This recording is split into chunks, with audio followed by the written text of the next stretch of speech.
burung hantu, burung gagak ikut bersuara pula. Bahkan dari arah bawah bukit, dari kolam-kolam ikan, Arifin seperti yang mendengar suara orang yang begitu riuh ramai berjalan mendekat ke arah lokasi mereka, namun tanpa wujud yang terlihat. Aki Suganda dan Bu Nyai pun tak terlihat di pandangan si Nani. Makhluk-makhluk itu lebih menakutkan berkali-kali lipat. Terlihat begitu beringas, pandangan matanya, raut wajahnya seperti penuh nafsu menatap tubuh Nani. Lalu, makhluk-makhluk yang beraneka rupa seperti itu, yang didominasi makhluk tinggi besar layaknya buto ijo, langsung jongkok dan menjamah sekujur tubuh Nani.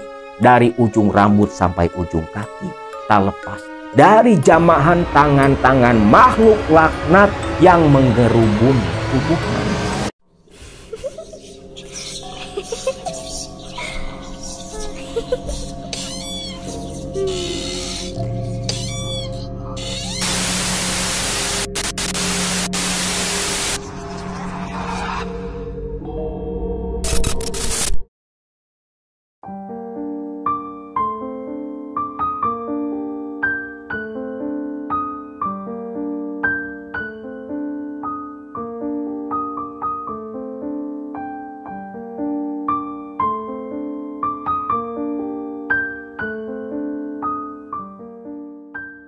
Assalamualaikum warahmatullahi wabarakatuh. Salam sejahtera buat semua Baraya KMS dimanapun kalian berada. Di video 2 hari lalu, Akang menceritakan kisah tentang Joni, bandar kayu yang waktu itu datang minta tolong ke seorang dukun yang bernama Pak Arifin, di mana dia diberi sebuah jimat yang disebut jimat tali Roma, Ratu Siluman Ular Hitam, yang katanya isinya air mata buaya. Nah, tanpa Joni sadari, sebenarnya Joni ini sudah masuk dalam ruang lingkup pesugihan terselubung. Karena secara tidak langsung, si Joni melakukan persekutuan dengan bangsa jin yang katanya merupakan Ratu Siluman Ular yang bernama Dewi Ulung Sari. Di situ hubungan terjadi sampai harus memberikan persembahan berupa sesaji setiap malam Jumat, dan dalam 1 bulan 2 kali Joni harus memuaskan nafsu birahi si Ratu Siluman Ular Hitam. Dan tanpa Joni sadari, bapak kandungnya itu sebenarnya mati dengan wasilah dipatuk ular hitam, yang sebenarnya adalah secara tidak langsung bapak dari Joni itu menjadi korban dari keserakahan Joni yang melakukan persekutuan dengan setan. Walaupun pada hakikatnya apa yang terjadi kepada bapaknya Joni itu semua sudah ada dalam ketetapan Allah. Karena banyak jalan menuju Roma, banyak jalan untuk kematian. Dan ini yang terjadi adalah salah satu jalan atau wasilah kematiannya almarhum bapaknya Kang Joni. Waktu itu, selepas Joni, Asep datang kembali menemui Pak Arifin di Ciamis sana, menanyakan misteri penyebab kematian almarhum bapaknya Joni. Namun ternyata Arifin hanya mengatakan kalau kematian bapaknya Joni itu kena teluh kiriman dari Talaga Sang Hyang Majalengka, dari orang yang tak suka akan kemajuan usahanya Joni. Saat itu, selepas pamitan dan pulang dari rumah Pak Arifin, mereka berdua kembali lagi ke kota Banjar. Asep yang memang sudah diberi motor baru oleh Joni. Dengan motor barunya itu dia pulang ke Cilengkong, menemui orang tua dan istrinya. Saat itu, tanpa sepengetahuan Joni, tanpa sepengetahuan istri dan orang tuanya, Asep semenjak lancar kembali usaha ikut dengan kakak sepupunya, itu dia kembali keranjingan main judi.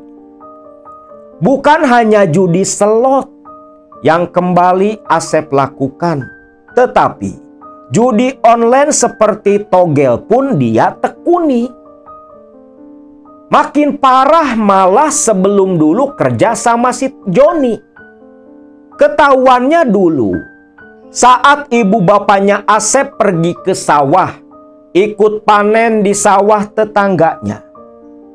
Asep yang sedang tertidur pulas karena kemarin habis muat kayu dengan kakak sepupunya, menyisakan Nani yang masih terjaga.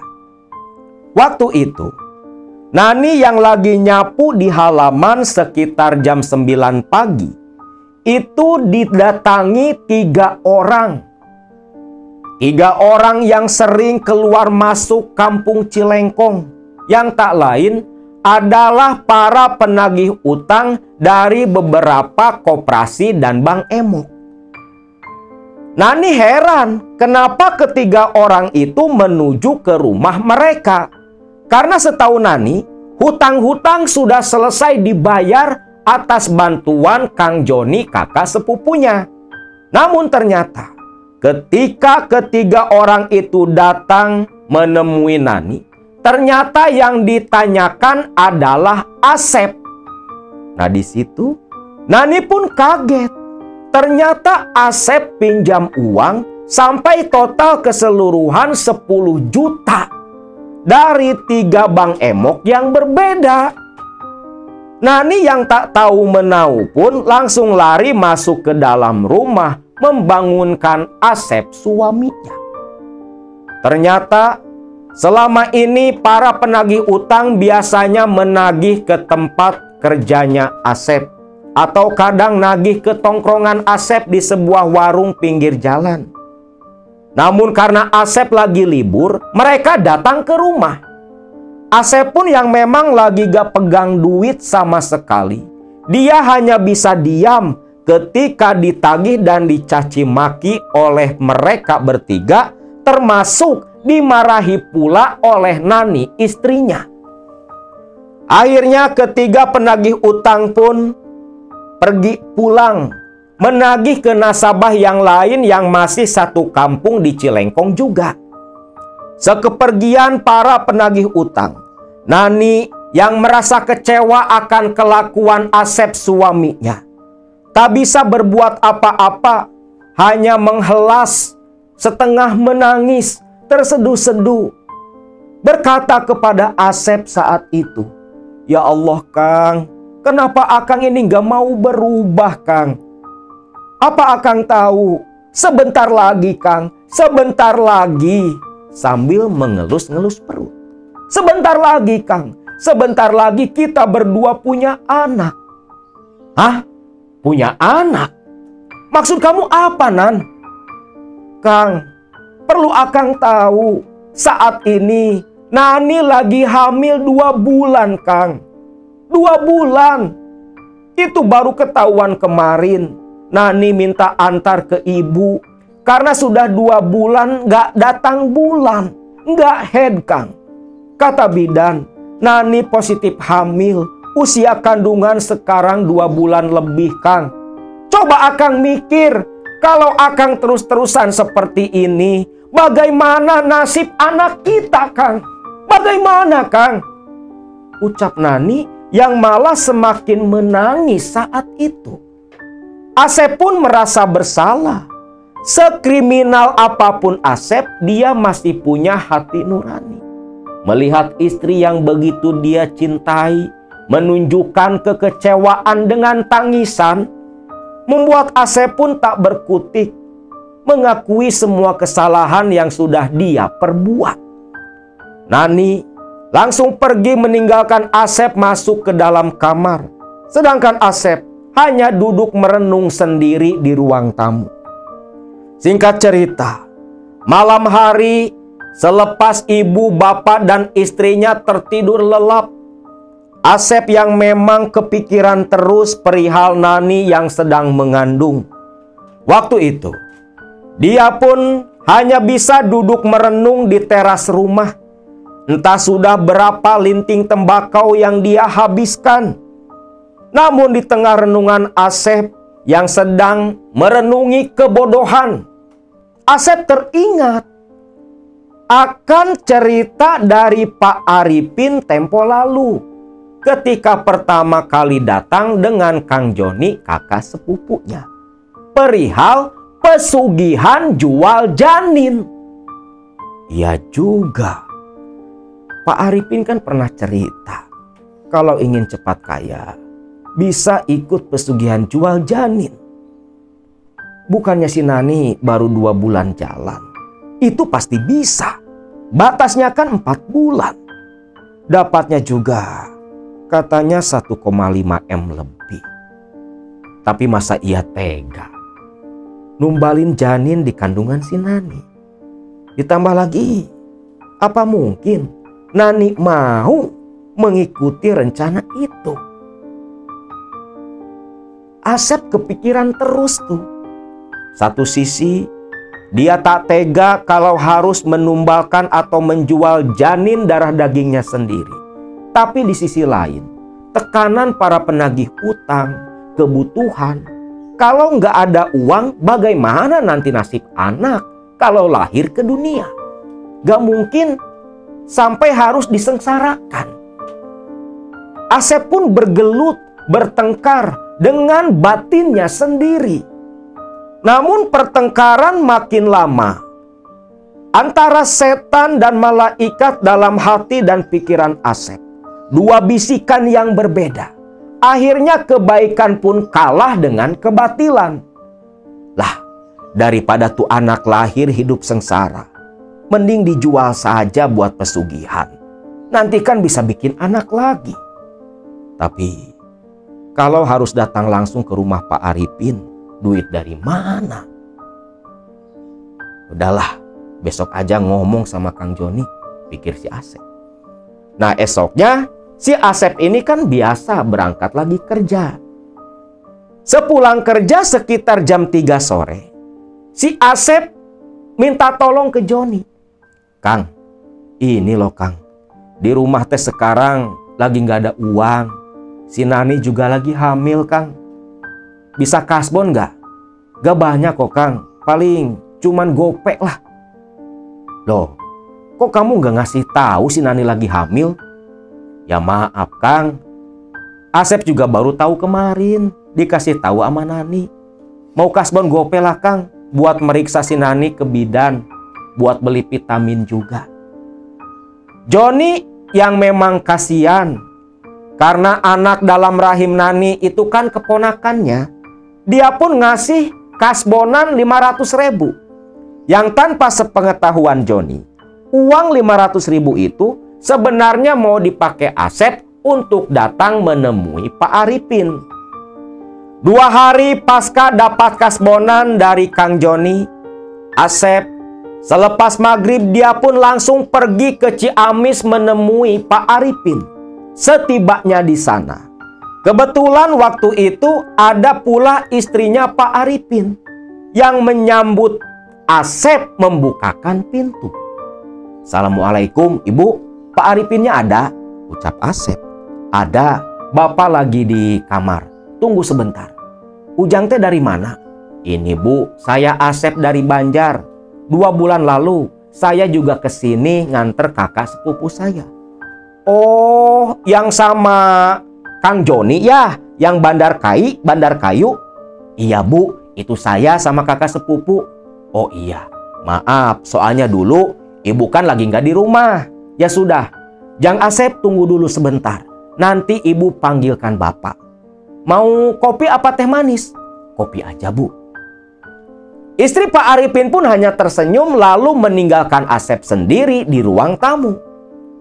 Tak lama Pak Arifin datang, tersenyum ke arah Asep sambil membawa 2 gelas kopi.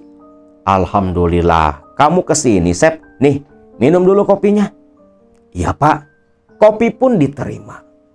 Awalnya Arifin berbasa-basi menanyakan perkembangan usahanya si Joni. Namun setelah cukup lama, Pak Arifin pun bertanya, "Ada apa, Sep? Sepertinya kamu datang ke sini ada perlu sama Bapak." Nah, memang itu, Pak. Gini loh, Pak. Asep tertarik sama tawaran Bapak tempo lalu. Jual janin. Nah, itu, Pak. Gimana, Sep? Apa ada perawan yang hamil duluan mau jual janinnya? Bukan, Pak. Bukan yang hamil duluan, bukan orang lain. Tapi, Pak, ini istri saya sendiri, Pak. Hah? Istri kamu? Yang bener, Sep. Ya bener, Pak. Masa saya bercanda? Gini loh, Pak. Terus terang saja, Pak. Hutang saya sekarang makin banyak, Pak. Saya kesini aja kasbon sama Kang Joni. Kira-kira, Pak, bisa enggak kalau janin di rahim istri saya dijual saja, Pak? Ya Allah, Sep. Segila-gilanya orang itu nggak mungkin loh jual anak sendiri. Kamu ini manusia apa binatang? Tolonglah, Pak. Jangan bicara seperti itu, Pak. Saya ini udah buntu, Pak. Kan kata Bapak juga bisa. Yang penting perempuan hamil pertama dari suami yang merawanin juga. Gimana, Pak? Apa Bapak bisa bantu saya, Pak? Dan sekarang kandungan istri saya 2 bulan lebih jalan 3 bulan, Pak. Paling 15 harian lagi juga genap 3 bulan. Mumpung belum lewat 4 bulan, Pak.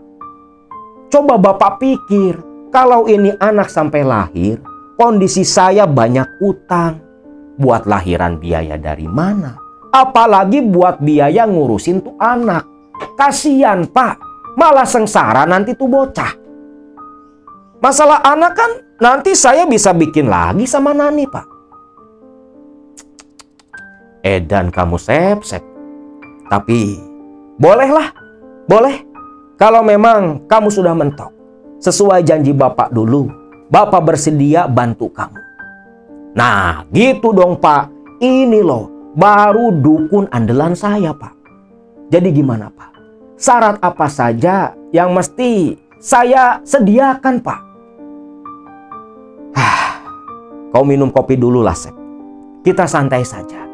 Pembicaraan ini cukup panjang. Gak bisa hanya langsung ke intinya saja. Asep pun menurut. Suasana yang tadi sempat tegang kembali mencair. Lalu di situ Pak Arifin mulai menjelaskan syarat apa saja yang harus Asep lakukan dan sediakan untuk mengikuti ritual pesugihan jual janin. Begini, Sep. Memang banyak syarat yang harus dipenuhi untuk pesugihan ini. Di antaranya, harus menyediakan apel jin daun 3. Dan bukan hanya itu, Sep. Harus pula ada ayam cemani dan sesaji-sesaji lain sebagai syarat utama untuk ritual. Apel jin kayak gimana, Pak? Nah, coba kau lihat aja di internet, banyak kok. Lalu si Asep iseng-iseng nyari di Google kan, apel jin daun 3. Kaget si Asep, apel jin daun 3 yang asli itu harganya 3,5 juta. Biasanya apel jin 3 daun yang harga 3 juta lebih itu mereknya Adahabi, yang langsung katanya diimpor dari Timur Tengah. Makanan jin. Waduh, kok harganya mahal banget, Pak? Sampai 3,5 juta. Ya nggak mahal lah, Sep. Gak sebanding dengan hasilnya nanti. Coba kau bayangin, Sep. Kalau jual janinmu, anakmu yang di rahim si Nani, usia 3 bulan, itu bisa dapat 1,5 M. 1,5 miliar, Sep. 3,5 juta. cuma debu dibandingkan uang sebanyak itu. Tapi Pak, memangnya ini udah jelas bakal berhasil? Pasti berhasil, Sep. Pasti. Soalnya nanti kan istrimu Bapak cek dulu. Benar atau tidak itu janin milikmu atau janin pertama selepas dibobol ke perawan. Oh gitu, Pak. Terus totalin aja dah, Pak. Ini kira-kira sama ayam cemani, minyak mungkin dan yang lainnya berapa, Pak? Pak Arifin pun terdiam seperti sedang mengira-ngira. Apel Jin 3,5 juta, ayam cemani 2,5. Enggak. Ayam cemani sekitar 2 jutaan, Sep. Ada banyak di Tasik. Dan yang 500.000 nanti itu untuk beli minyak-minyak. Sisanya nanti biar Bapak yang sediakan. Kalau dijumlah totalnya 6 juta, Sep. Hah? 6 juta? Yang bener aja, Pak. Ya bener, Sep. Kau hitung aja. Apel Jin 3,5 juta, ayam cemani 2 juta, minyak gope. Waduh. Gimana ya, Pak? Duit 6 juta, Pak. Zaman sekarang nyari kemana, Pak? Mau main slot buat depo udah nggak ada. Ya Allah, Sep. Kenapa kamu nggak pinjem aja sama si Joni? Kau cerita saja. Toh selama ini kan rahasia Joni ada di tangan kamu. Bapak jamin si Joni pasti tertarik bantu. Iya juga ya, Pak. Tapi kira-kira, Pak, waktu yang tepat itu kapan, Pak? Sebentar. Tadi kamu bilang 15 harian lagi genap 3 bulan. Ya kalau hitungan bidan sih iya, Pak. 15 hari lagi. Sebentar. Biar Bapak coba cek dulu. Lalu Arifin berdiri ngeliat ke kalender. 15 hari. Oh iya. Sep, kalau bisa selepas 15 hari, hari Rabu kau bawa si Nani ke sini. Hari Rabu berarti 2 minggu lagi, Pak. Ya, 2 mingguan lagi. Hari Rabu kau bawa istrimu ke sini. Nanti dirituali dulu sama Bapak malam Kamisnya. Dan nanti hari Kamis Bapak bawa ke rumahnya Aki Suganda. Aki Suganda? Siapa lagi itu, Pak? Aki Suganda. Dia itu ya bisa dibilang kakak seperguruan Bapak. Kakak seperguruan. Jauh, Pak? Enggak, masih di daerah sini pula. Ya sekitar 2 kiloan dari rumah Bapak. Karena beliaulah Aki Suganda yang bisa membantu untuk prosesi ritual jual janin. Tapi ingat, Sep, kalau nanti jadi dan berhasil, Bapak minta bagian lah. Bapak pengen beli sawah yang di bawah tuh. Gak banyak lah. Semuanya paling 250 juta. Lah, gampang, Pak. Kalau cuman 250 juta, dapat 1 M ya, gak apa-apa lah. Nanti saya kasih ke Bapak. Bagus. Kalau gitu, kau sekarang pulang saja. Ceritalah ke si Joni. Jangan lupa, rayu istrimu agar setuju melakukan pesugihan jual janin ini. Asep pun hanya mengangguk saja. Selepas beres semuanya, Asep pun pamitan dari Pak Arifin, lekas pulang kembali ke Banjar. Singkat cerita, setibanya di rumah, Nani membukakan pintu. Lalu Asep bergegas masuk ke dalam kamar. Di dalam kamar inilah Asep mengajak Nani bercerita perihal tentang pesugihan jual janin. Kang, Akang teh habis dari mana sih? Jam 10 kok baru pulang ke rumah? Nan, terus terang saja. Akang habis nemuin dukun di Ciamis. Dukun? Ngapain Akang ke dukun? Nyari jimat buat judi? Ya bukan. Kalau tuh dukun punya jimat buat judi, ya kenapa nggak dipakai sendiri? Enggak lah. Begini, Nan. Tapi kamu harus janji. Jangan sampai marah ke Akang. Karena hal ini Akang lakukan untuk kebahagiaan rumah tangga kita juga, Nan. Buat masa depan kita. Mendengar itu, Nani pun jadi penasaran. Maksud Akang apa? Gini, Nan. Mulailah nih si Asep cerita tentang tawaran pesugihan jual janin beberapa bulan lalu ketika nganter Kang Joni. Selepas Asep bercerita, Nani kaget dong. Yang bener Kang, akang teh mikir enggak, eling enggak Kang? Ini darah daging kita Kang, anak kita. Apa akang tega menjual anak kita ke setan Kang? Nan, lebih tega lagi kalau anak ini lahir dalam kondisi kita yang serba miskin, serba kesusahan. Lebih kasihan anak kita kalau hidup. Tapi Kang, itu kan dosa. Masalah dosa urusan belakangan. Toh nanti kalau udah dapat 1 miliar, dosa kan bisa kita tobati Nan. Kita bisa tobat. Pesugihan ini cuma sekali. Gak berulang-ulang, gak berkepanjangan seperti yang lain. Daripada kayak Kang Joni, emang kamu rela akang tidur sama siluman? Ya enggak atuh Kang. Nah itu, coba kamu pikir Nan. Anak ini nanti diambil mereka. Kita diganti duit 1 miliar lebih. Kamu mau beli apapun bisa. Nih rumah bakal akang bangun buat kamu nanti. Karena ini kan rumah warisan buat akang. Beli mobil, beli apapun. Apapun yang kamu mau, pasti akang berikan. Nani yang memang minim ilmu agama, ibadah pun ya bolong-bolong. Makin lama makin tergoda juga. Ya sudahlah Kang. Asalkan gak bikin Nani celaka. Nani siaplah Kang. Ucap Nani waktu itu. Asep pun tak menyangka ternyata begitu mudah merayu dan meyakinkan Nani istrinya. Tinggal satu hal lagi nih, modal buat ritual. Nah besoknya Asep nemuin Joni, kakak sepupunya. Di situ Asep pun cerita tentang niat dia mau jual janin istrinya.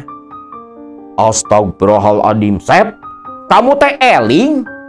Ya eling atuh Kang, kalau nggak eling saya jadi orang gila. Ya itu kelakuan kamu kayak orang gila Sep. Orang lain mah sampai bertahun-tahun pengen punya anak, sampai rela bikin bayi tabung segala macam, program hamil dan sejenisnya. Ini kamu dikasih istri ngandung, punya anak, malah mau dijual ke setan. Eling kamu Sep. Ya elah Kang. Coba akang pikir dari sisi lain Kang. Saya hidup kayak gini banyak utang, anak lahir malah sengsara nanti Kang. Emangnya akang mau bantu saya tiap hari ngasih makan anak sama istri? Ya kagak sih. Ya makanya Kang, begini aja lah Kang. Saya pinjem 6 juta. Kalau bisa 8 dah. Nanti saya ganti 10 kali lipat Kang. Saya pinjem 8 juta. Nanti Asep bayar 80 juta Kang. Asalkan akang ikut nganter Asep nanti ke sana Kang. Setidaknya kan Asep juga butuh teman. Di situ Joni hanya terdiam. Dipikir-pikir, kasihan pula si Asep ini. Ditambah lagi, Asep pun banyak jasa waktu nganter dia pesugihan ke Pak Arifin. Walau Joni nggak tahu kalau sebenarnya yang dia lakukan itu pesugihan, namun terselubung. Ya udahlah Sep. Kapan kamu butuh uang? Kalau ada, hari ini Kang. Biar langsung ditransferin ke Pak Arifin. Ya sudah, mana rekening kamu? Langsung dah tuh, dikasih nomor rekening. Gak lama, notif dari M-Banking kan, uang masuk 8 juta. Ya maklum lah, tukang selot. Rekeningnya aja banyak nih si Asep. Kalau nggak salah ada di 5 bank, punya rekening yang biasa buat depok. Nah, selepas dapat uang 8 juta, masih bersama dengan Joni, Asep langsung telepon Pak Arifin. Yang intinya, uang sudah siap, hanya tinggal menunggu waktu tepat melakukan ritual bersama Nani istrinya. Pak Arifin pun minta uang langsung di TF. Langsung tuh ditransfer 6 juta ke Pak Arifin buat beli ayam cemani sama apel jin 3 daun. Singkat cerita, selepas semua kebutuhan untuk ritual sudah selesai, Nani pun sudah siap dan setuju. Singkatnya, tepat hari Rabu, Asep, Nani, dan Joni itu berangkat bersama-sama langsung menuju ke Ciamis ke rumah Pak Arifin. Waktu itu pakai mobilnya milik Joni yang baru dia beli beberapa bulan lalu. Singkatnya, setibanya di rumah Pak Arifin, waktu itu Nani ditemani langsung oleh istrinya Pak Arifin. Asep dan Joni terlibat pembicaraan yang begitu serius dengan Pak Arifin. Nani diajak menjauh agar tidak mengganggu mereka bertiga. Yang intinya, menurut Pak Arifin, saat itu sebelum nanti berangkat menuju ke rumahnya Aki Suganda, Nani akan diritualkan dulu di rumah Pak Arifin untuk persiapan. Jadi begini, Sep, malam nanti si Nani istrimu itu akan Bapak ritualkan dulu. Akan Bapak mandikan seperti dulu mandinya si Joni. Biar nanti ketika datang ke rumah Aki Suganda hanya tinggal melakukan ritual utama. Ya kalau saya sih terserah Bapak saja, Pak. Yang penting semua syarat udah ada kan, Pak? Udah. Semua sudah ada. Ayam cemani kemarin Bapak COD-an ke Tasik. Kalau apel jin Bapak COD pula. Baru datang 3 hari yang lalu. Sekarang mah serba mudah, serba online. Kalau dulu nyari ayam cemani, wah susah. Sekarang mah banyak yang ternak. Lihat aja di Facebook, ada tuh grupnya. Ucap Pak Arifin. Ya memang seperti itu. Setan dan antek-anteknya itu mengikuti perkembangan zaman pula. Semua di zaman ini serba dipermudah. Singkat cerita, malam hari pun tiba. Tepat jam 9 malam. Ini memang waktu yang biasa digunakan para praktisi untuk melakukan ritual. Baik ritual sesat ataupun ritual yang lainnya. Jam 9 malam, Nani dituntun oleh istri Pak Arifin menuju ke belakang rumah. Jadi mandinya bukan di kamar mandi, tapi di halaman belakang.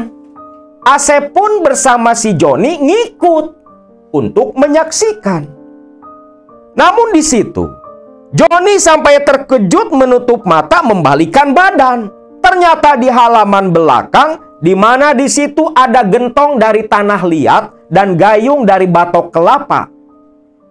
Pak Arifin beserta istrinya menyuruh Nani menanggalkan semua pakaiannya. Astagfirullah, ucap Joni yang langsung berbalik. Ya sebrengseknya Joni ya malu juga dong lihat istri sepupunya bulat. Namun tanpa ragu, Nani yang lagi hamil tepat 3 bulan itu langsung menanggalkan semua pakaiannya. Gak pakai apa-apa. Lalu disuruh duduk bersila oleh istrinya Pak Arifin. Nah, yang memandikan waktu itu bukan Pak Arifin, tapi istrinya. Ternyata suami istri ini dukun juga gitu. Neng merem matanya ya. Apa yang Neng rasakan, yang Neng dengar, jangan digubris. Itu mah cuma ujian. Iya Bu, sekarang Bu. Ya sekarang. Sok, ritualnya mau Ibu mulai. Lalu istri Pak Arifin yang biasa dipanggil Teh Nyai menciduk air di gentong tanah liat yang sudah bercampur minyak wangi dan kembang 7 rupa. Cidukan air di gayung batok kelapa langsung oleh si Bu Nyai ini diguyurkan ke kepalanya Nani. Nah di sini keunikannya, sambil guyurin air, Bu Nyai ini dia baca mantra seperti jangjawokan, namun dengan irama kayak orang nyinden. Sepertinya si Bu Nyai ini mantan sinden dulunya gitu. Suaranya walau sudah tua masih merdu, serak-serak seperti burung koreak. Disiram gayung demi gayung. Disitulah Nani merasa ada yang aneh. Air yang mengguyur tubuhnya itu tak terasa, seolah hanya lewat begitu saja di atas permukaan kulit Nani.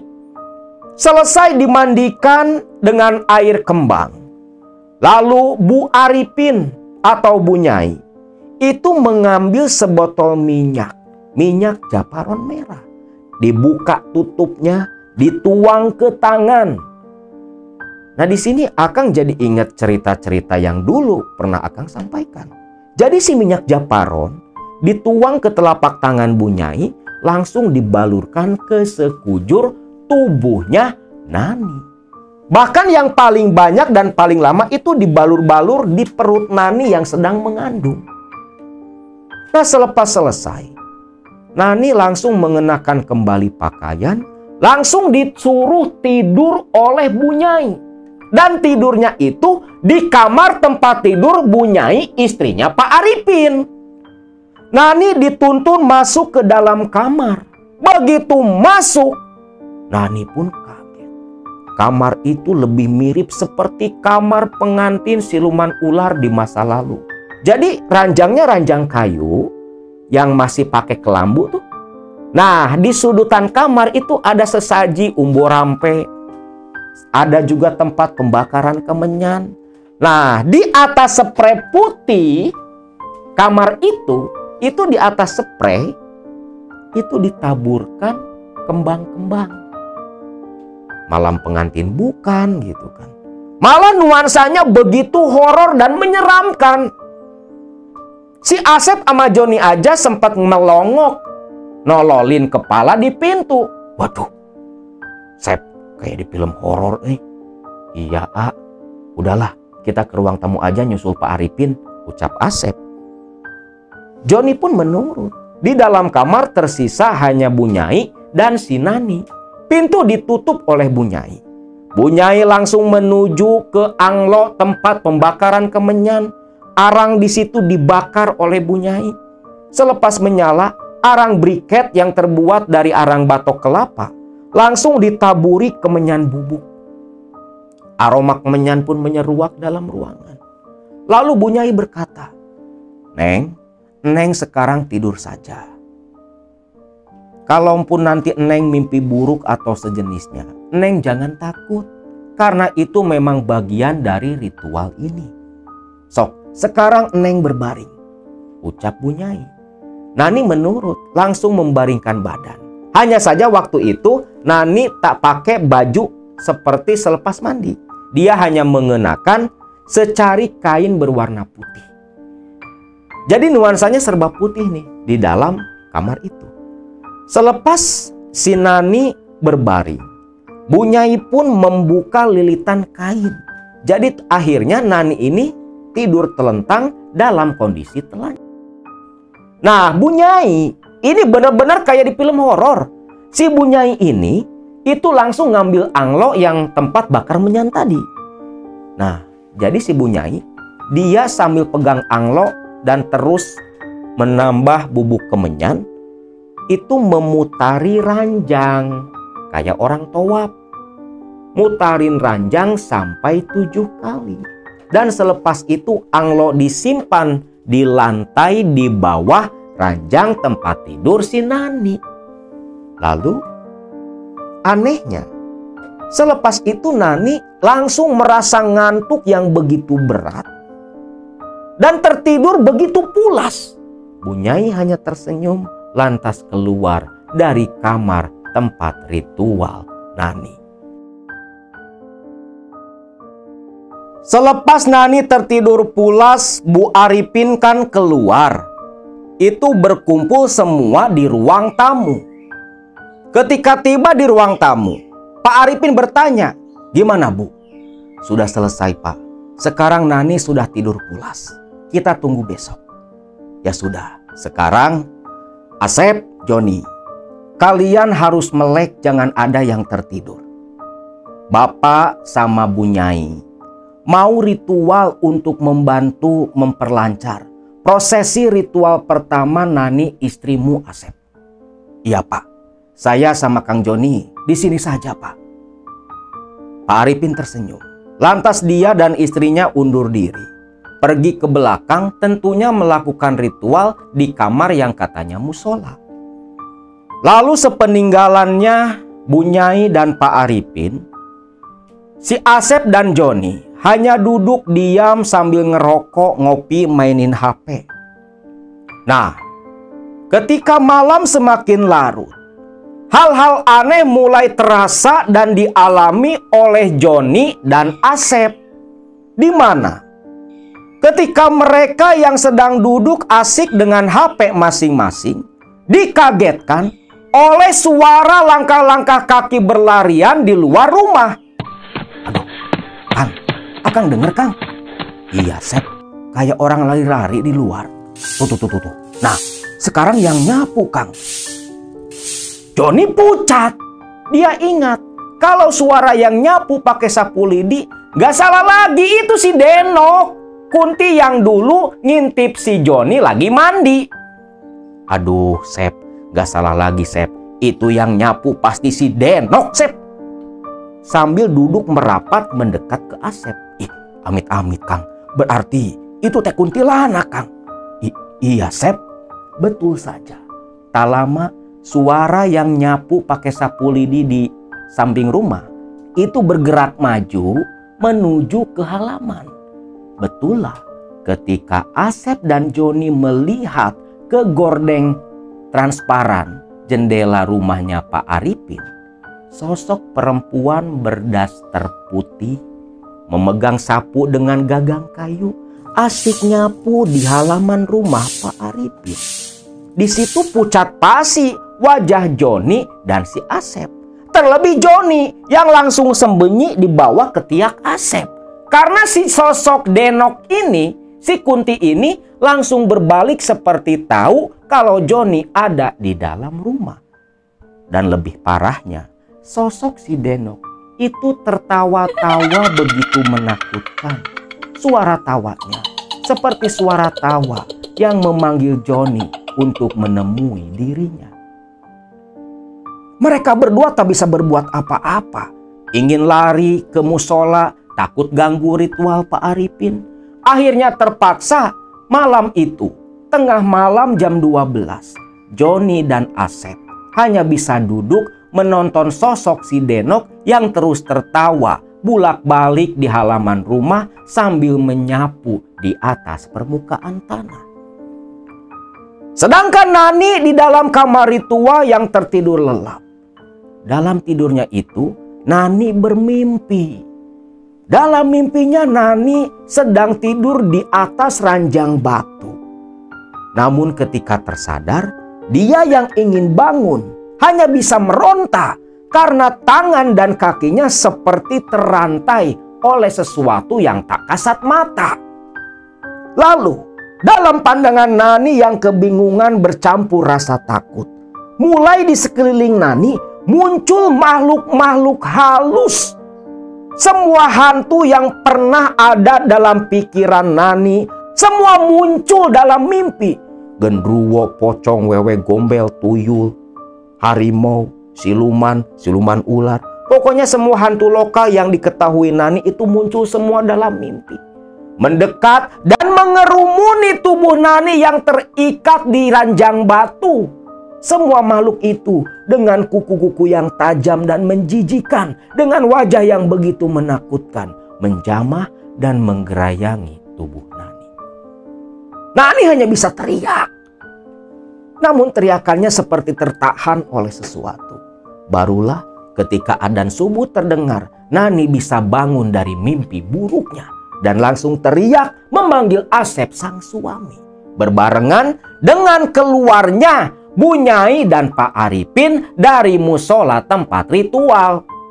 Panik semua orang waktu itu. Namun berbeda dengan Bunyai dan Pak Arifin yang hanya tersenyum dan berkata, "Bagus, Neng, berarti itu ritual berhasil. Sekarang Neng istirahat, tenang saja, jangan khawatir, gak akan terjadi apa-apa. Karena nanti sore kita akan berangkat sama-sama ke rumahnya Aki Suganda untuk persiapan ritual nanti malam." Baik, Pak. Jadi sekarang bagaimana, Pak? Apa ini tanda berhasil? Pasti. Itu tanda dan ciri akan berhasil, ucap Arifin menjawab kekhawatiran Nani. Singkat cerita, tepat jam 3 sore, dengan mobil yang dibawa oleh Joni. Mereka pun bersama-sama langsung menuju ke rumah Aki Suganda. Namun waktu itu Bu Nyai nggak ikut. Di dalam mobil hanya Nani, Pak Arifin, Asep, dan Joni. 4 orang. Ternyata jalan ke rumahnya Aki Suganda itu jalan buntu. Mobil hanya bisa sampai di seberang bukit tempat tinggal atau pekampungannya Aki Suganda. Jadi Aki Suganda ini tinggalnya itu di sebuah bukit. Di situ memang ada sekitar 30 rumah lah, yang rata-rata masih berbentuk rumah-rumah panggung, di mana profesi utama warga di sekitaran Aki Suganda itu para petani dan peternak, khususnya ternak ikan. Turun dari mobil, Pak Arifin berkata, "Nah, Jang Joni, mobil disimpan di sini saja." Waduh, masih jauh Pak.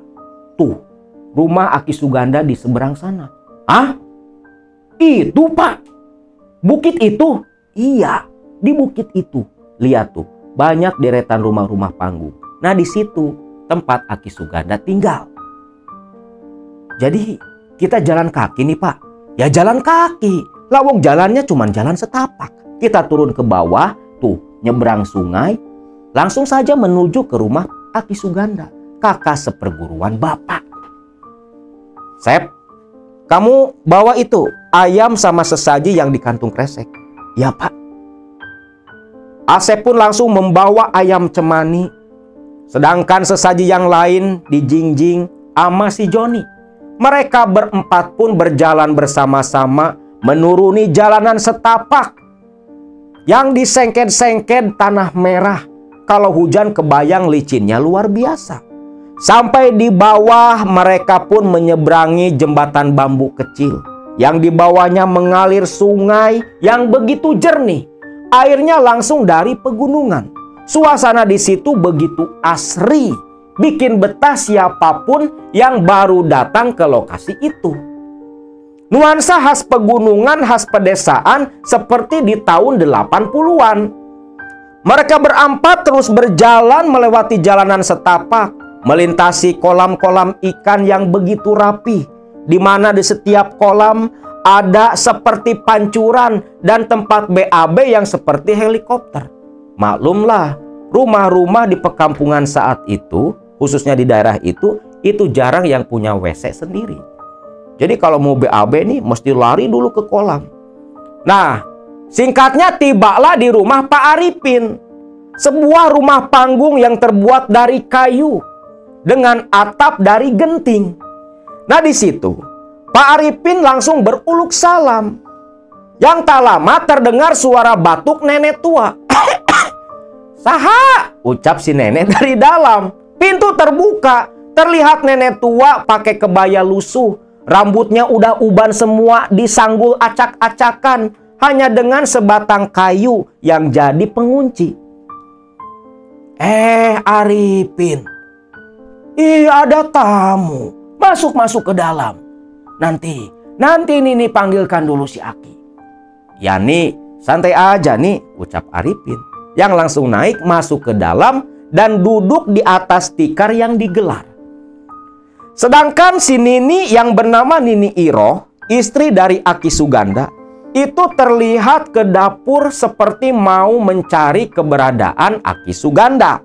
Yang tak lama, sekitar 10 menit kemudian, Aki Suganda pun tiba, lalu menyambut Arifin dan para tamunya. Tak lama si Nini pun datang menyuguhkan teh hangat beserta dengan ubi-ubi rebus. Disuguhkan kepada Joni, Asep, dan Nani. Dan di situ Nini Iroh pun ikut nimbrung duduk bersama. Arifin pun mulai menyatakan tujuan kedatangan mereka yang bermaksud ingin melakukan ritual pesugihan jual janin. Lalu Aki Suganda langsung tatapannya tertuju ke perutnya Nani. "Neng, sini, mendekat ke Aki." "Iya Ki." Nani mendekat ke arah Aki Suganda. Lalu dirabaklah pelut Nani sambil memejamkan mata. Bagus, bagus, sempurna. Ini jabang bayi tepat 3 bulan. Uangnya lumayan. Deal, jadi malam ini juga akan Aki bantu untuk ritual jual janin. Ritualnya di mana, Ki? Tanya Asep. Ya di rumah Aki. Gak perlu ke tempat keramat. Aki punya akses langsung ke para lelembutan. Nanti Aki tawarkan ke bangsa siluman yang mau membeli janin dalam kandungan istrimu. Yang penting kau dapat duit. Baik Ki, saya ngikutin Aki saja, ucap Asep. Aki Suganda pun hanya tersenyum saja. Lalu selepas maghrib, Aki Suganda, Pak Arifin dan Asep itu langsung dibawa ke belakang rumah. Ternyata di belakang rumah Aki Suganda itu ada kolam tanah, ada juga tempat mandi yang hanya ditutupi oleh anyaman bambu. Dan pancuran pun mengguyurkan air yang begitu jernih, air yang langsung dari pegunungan.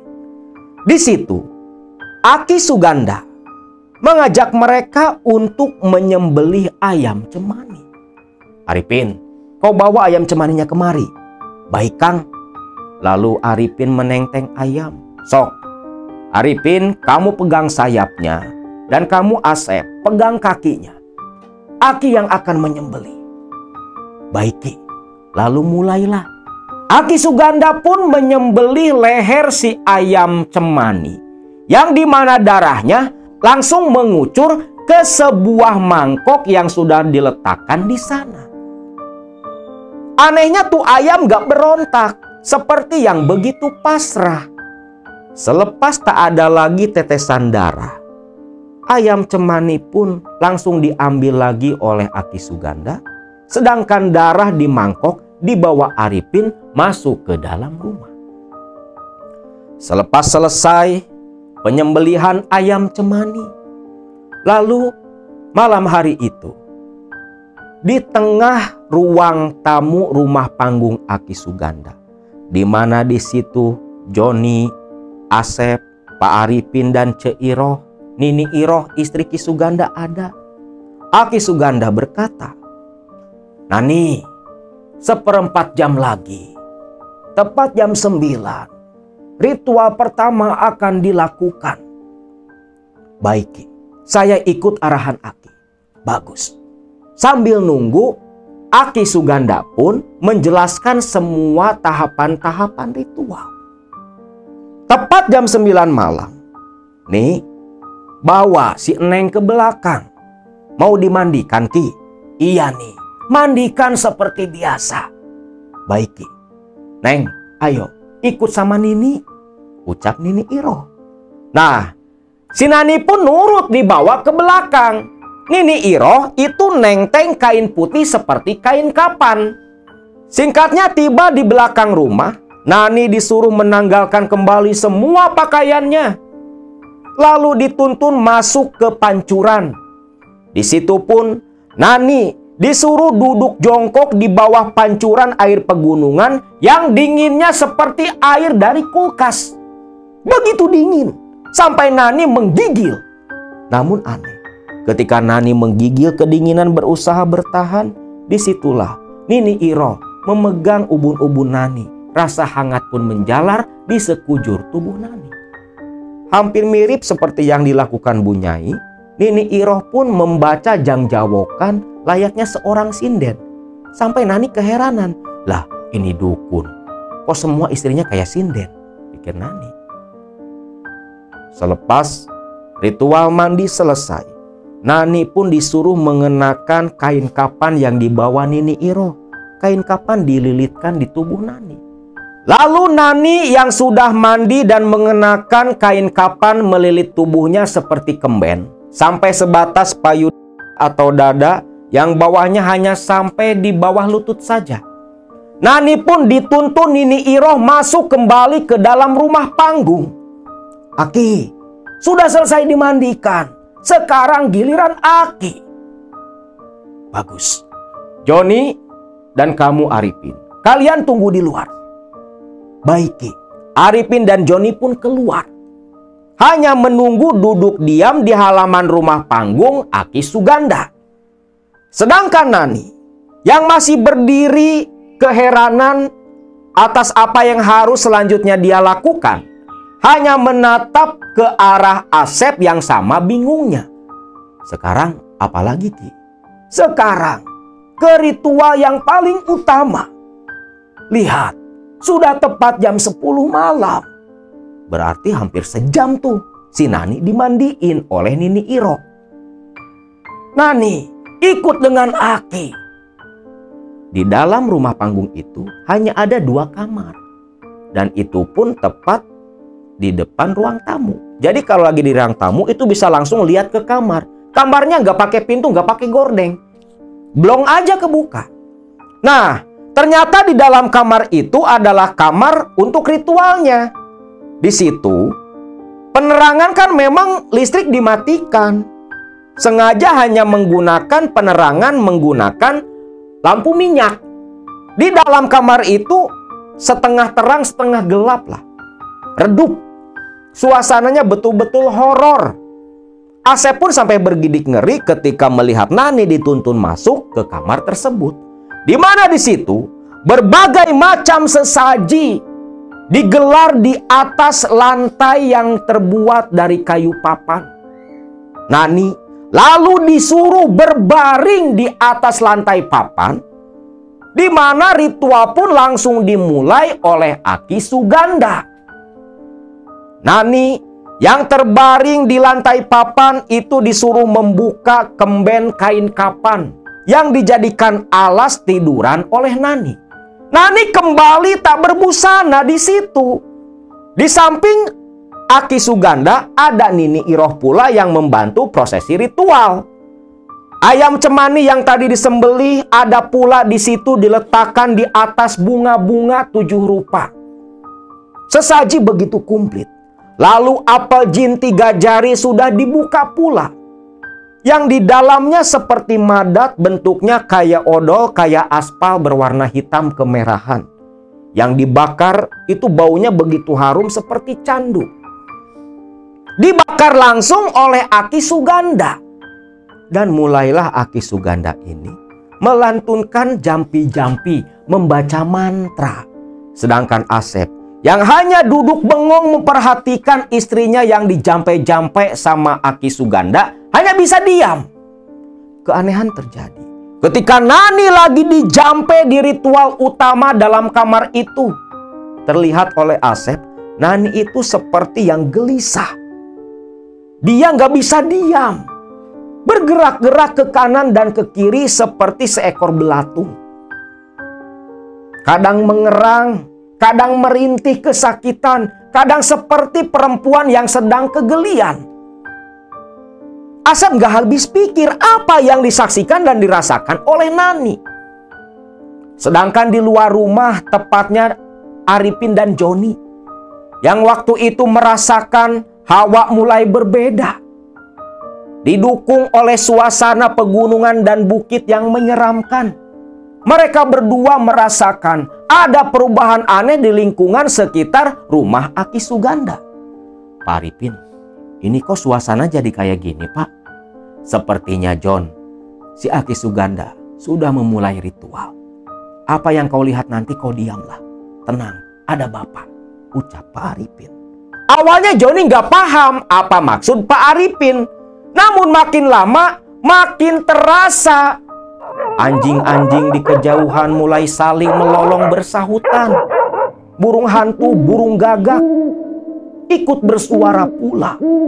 Bahkan dari arah bawah bukit dari kolam-kolam ikan, Arifin seperti yang mendengar suara orang yang begitu riuh ramai berjalan mendekat ke arah lokasi mereka, namun tanpa wujud yang terlihat.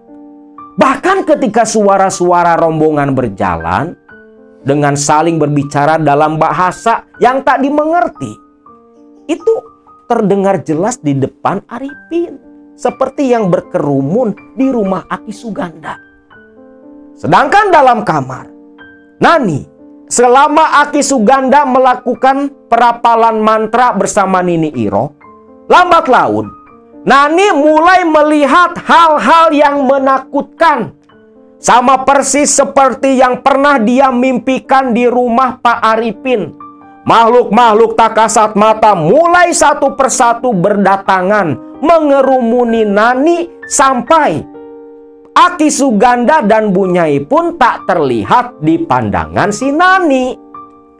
Makhluk-makhluk itu lebih menakutkan berkali-kali lipat. Terlihat begitu beringas. Pandangan matanya, raut wajahnya seperti penuh nafsu menatap tubuh Nani.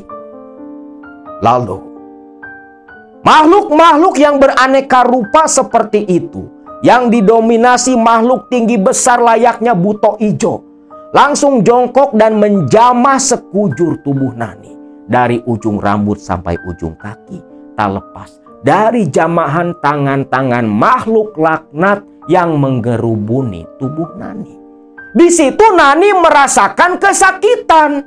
Seperti setiap usapan tangan-tangan makhluk itu layaknya pisau yang mengiris-ngiris tubuhnya.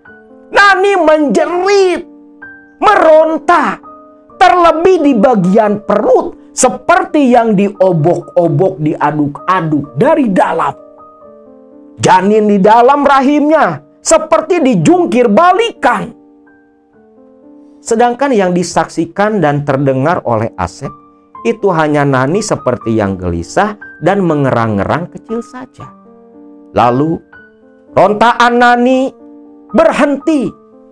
Nani pun diam seperti layaknya perempuan yang sedang tertidur lelap.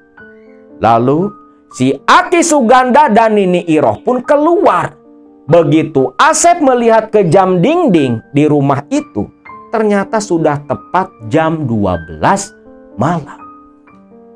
Ketika Aki Suganda dan Nini Iroh menemui Asep di ruang tamu, melihat Asep yang mengernyitkan kening seperti yang khawatir, Nini Iroh pun menenangkan. Jangan takut, Sep. Tak ada apa-apa. Si Nani hanya pingsan saja. Nanti pun dia siuman.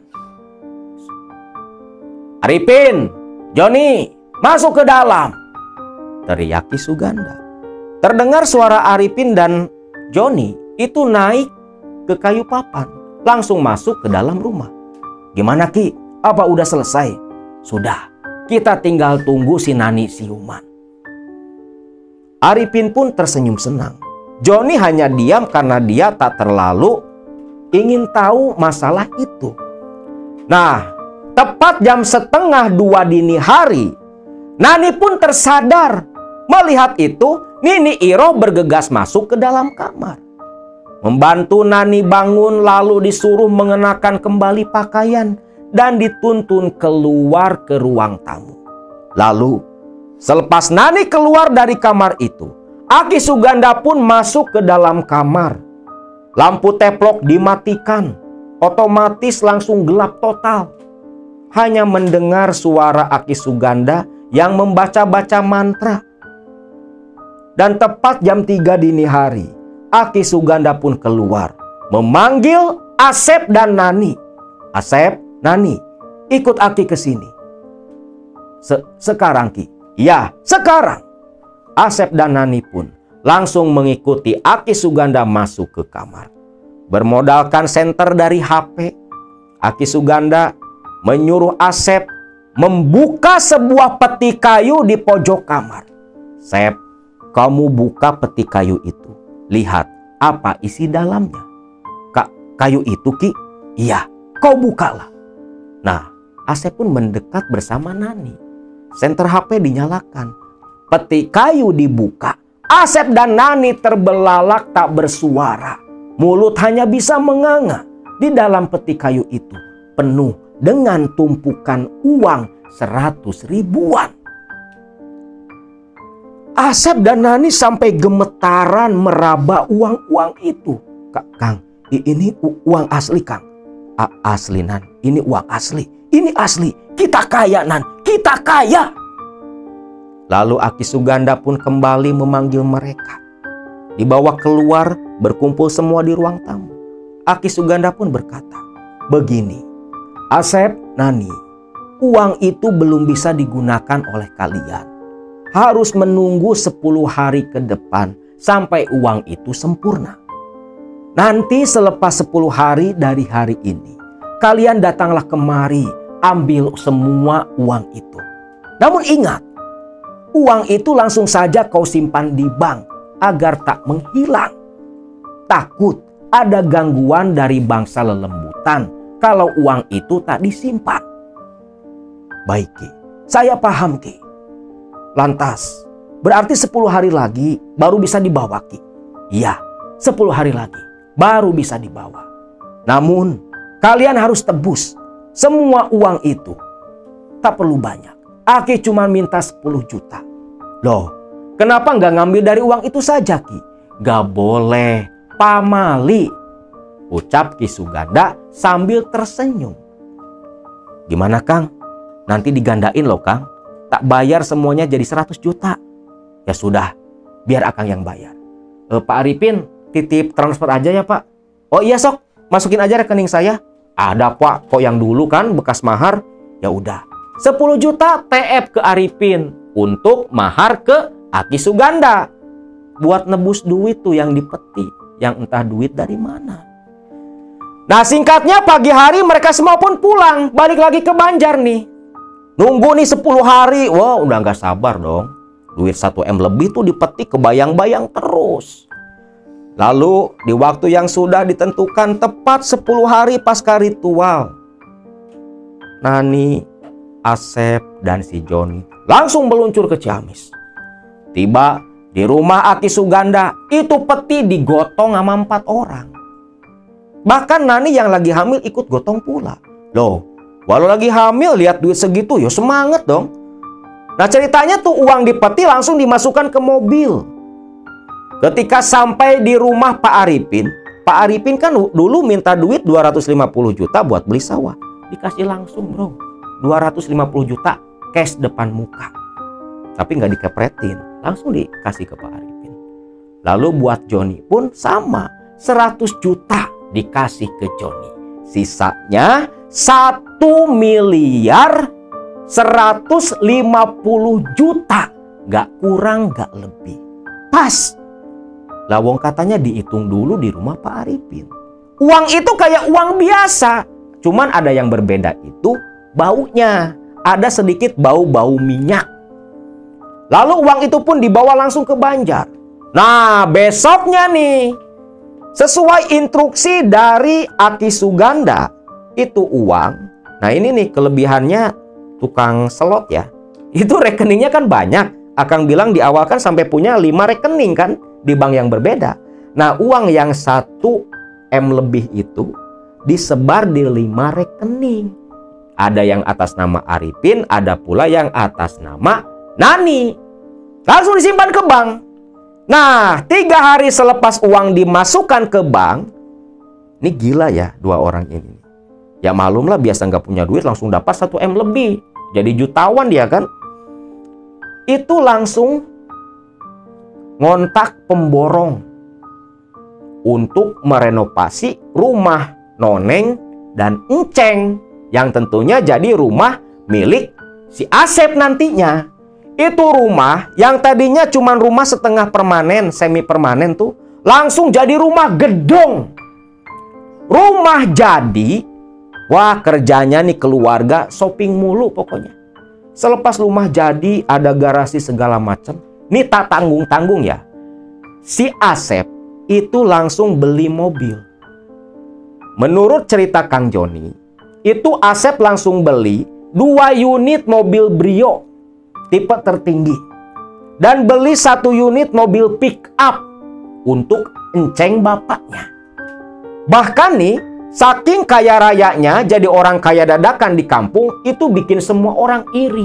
Sampai bertanya-tanya, dari mana si Asep bisa kaya mendadak seperti itu? Jawabannya apa? Asep cuman bilang, dia dapat dari slot, dapat juga dari togel online. Ya orang-orang pun paham karena kerjanya si Asep memang sering main judi. Bahkan dari gara-gara hal itu, tongkrongan si Asep itu kawan-kawannya makin semangat. Depo. Wah udah gila dah ini orang-orang. Mobil Brio 2 tipe tertinggi, beli pick up. Ampe Mang Enceng sama Binoneng mau kerja ke sawah serabutan. Karena ini nggak mau pada berhenti kerja nih orang tuanya. Itu nggak boleh jalan kaki. Ke sawah dianterin pakai Brio, bro. Dianterin pakai Brio ke sawah gitu kan. Wah, beli makanan segala macam, apapun yang dipengen dibeli semua. Hampir tiap hari kerjanya shopping ke mall gitu kan. Ke Ciamis, ke Tasik, ke Jogja, Banjar gitu kan. Pokoknya poya-poya lah. Namun apa yang terjadi selanjutnya? Ngerasa udah kaya raya, duit banyak. Seperti dulu. Si Asep kerjanya depo. Yang ada apa? Rungkad. Main slot rungkad, judi kalah pula. Dari mulai judi online sampai judi kartu. Dengan taruhan yang gak main-main. Akhirnya apa? Hanya dalam waktu 6 bulan pasca jual janin, yang memang waktu itu selepas uang dalam peti dibawa pulang, dibagi-bagi ke beberapa bank, si Nani kan dia kepeleset di kamar mandi, langsung pendarahan dilarikan ke rumah sakit. Namun ketika dicek di rumah sakit, janinnya kan hilang. Kalau Nani dan Asep sih paham, janin itu berarti sudah diambil. Namun dokter yang melakukan pemeriksaan mengatakan kalau Nani hanya hamil anggur. Kembali ke yang tadi, dalam tempo 6 bulan, pasca jadi jutawan dadakan, dia kan terus main judi tuh. Slot, togel, judi kartu. Circle-nya juga udah berbeda. Bukan circle pemain judi ecek-ecek. Yang ada apa? Mulailah satu persatu harta yang didapat dari hasil jual janin pun kembali habis. Awalnya jual Brio yang warna merah. Dijual. Duitnya pakai main judi. Habis tuh rungkad, dijual sampai itu 3 mobil dijual semua. Habis mobil, perabotan yang ada di rumah ikut dijual pula.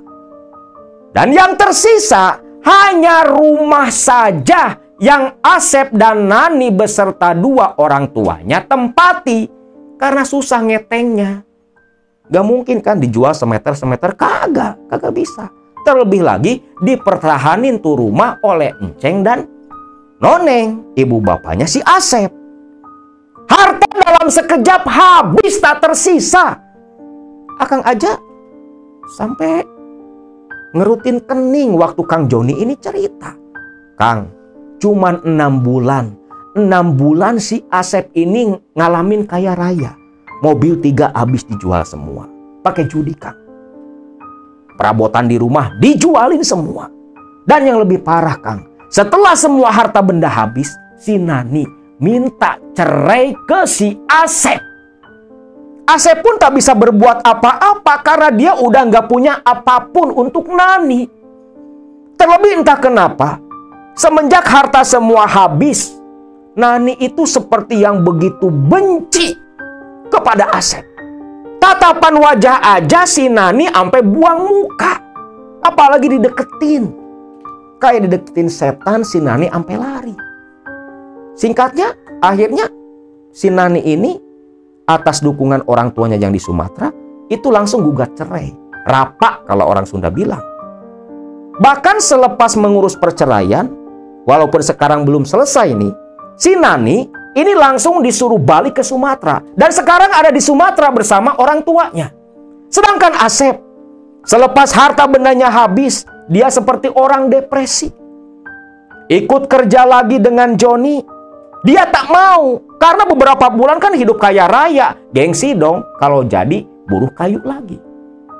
Namun tak cukup sampai di situ. Bukannya jadi pelajaran, harta semua sudah habis, yang 1 miliar lebih dalam tempo 6 bulan. Asep yang mencoba peruntungan kembali main judi, Ya kayak dulu, pinjam-pinjam ke Bang Emo. Sampai yang ada apa? Surat nikah dan kakak orang tuanya aja sampai jadi jaminan. Ini benar-benar di luar nalar. Pola pikir si Asep entah kayak gimana. Tapi itulah, orang yang sudah jadi sahabat setan ya pasti kayak gitu. Karena nggak tahan didatangin terus para penagih utang, Asep pun kabur. Kabur menghindar menjauh dari kampung Cilengkong tempat tinggalnya. Dan saat ini, kata Kang Joni, Asep ada di daerah Bandung. Kembali ke perantauan dulu ketika Asep pertama kali ketemu dengan Nani. Hidupnya luntang-lantung. Di Bandung itu luntang-lantung. Makan aja itu ngandelin pemberian kawan-kawannya. Karena nyari kerja di Bandung gak ada yang mau nerima. Entah kenapa. Bahkan sewaktu kemarin kesini si Kang Joni cerita, itu beberapa hari lalu si Asep ini telepon ke Noneng dan Enceng orang tuanya, minta dikirim duit 2 juta yang katanya buat modal usaha, mau jualan es di Bandung sana. Ya namanya orang tua, tetap kasihan. Walaupun sambil menahan malu, merasa hina, itu ngemis-ngemis pinjam ke saudara. Dapat 2 juta dari beberapa orang, langsung di TF-in ke si Asep. Yang Kang Joni yakini, uang itu bukan buat modal usaha, tapi pastinya dipakai lagi buat depo main slot. Nah itu bahayanya judi online. Seperti yang pernah Akang bilang di beberapa kesempatan, ketika kita melakukan satu kemaksiatan, itu akan menuntun kita melakukan kemaksiatan yang lainnya. Melakukan satu perkara haram akan menuntun dan menyeret kita melakukan perkara-perkara yang diharamkan lainnya. Dan itulah yang terjadi kepada Asep. Dari awalnya mabok dan main judi, sampai akhirnya pesugihan, jual janin, murtad, musyrik, terlaknat. Dan Kang Joni dengan masalah yang berbeda. Sekarang ini memang usahanya masih jalan, walau tak seramai dulu. Waktu awal-awal pegang, jimat, tali Roma, Ratu Siluman, Ular Hitam, Dewi Ulung Sari. Nah, gara-gara si Kang Joni ini dengar cerita, rangkaian cerita Teh Pina, Teh Mary yang kemarin di Gunung Gelis, dia tersadar apa jangan-jangan yang dia lakukan selama ini pesugihan.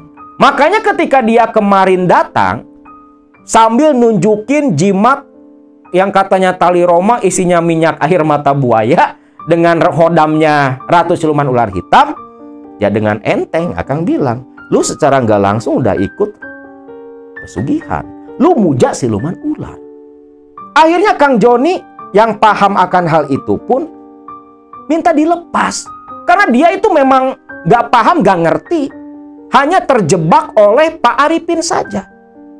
Makanya Kang Joni dan istrinya pun yang mau tak mau harus melakukan penebusan dosa. Diawali dengan puasa kiparat dosa selama 3 hari. Mungkin dimulai hari Selasa besok, Selasa, Rabu, Kamis. Selepas puasa kiparat, lanjut mandi tobat 40 hari. Dan tiap malam sholat tobat sambil baca istighfar pula. Sebagai salah satu bentuk ikhtiar bertobat kepada Allah atas apa yang sudah dia lakukan. Sedangkan si tali Roma, jimat dari Pak Arifin itu, langsung Akang larung di Sungai Citandoy. Dari Ciroas, orang Banjar pasti tahulah yang disebut jembatan Ciroas yang arah ke pasar. Dari situ langsung dilempar ke sana. Dan semoga saja Kang Joni bisa betul-betul tobat dan lepas dari jaring pesugihan yang sudah menjerat dirinya. Karena berasal dari ketidaktahuan, hanya terjebak oleh bujuk nafsu dan bujuk rayu Pak Arifin si dukun laknat itu. Dan buat kalian semua, jangan pernah ikuti langkah si Kang Joni ataupun langkahnya Asep. Karena di akhir hidupnya, di akhir cerita perjalanannya, sudah kalian dengar, tak ada kebahagiaan, tak ada keberuntungan. Kang Joni walau usaha masih jalan, tapi berangsur-angsur sepi. Bapaknya korban mati. Asep, janin hilang, udah jadi orang musyrik. Keluar dari keislaman, syahadatnya batal. Sekarang luntang-lantung jadi gembel di daerah Bandung sana. Itulah akibat dari melakukan perbuatan-perbuatan yang dilarang oleh Allah.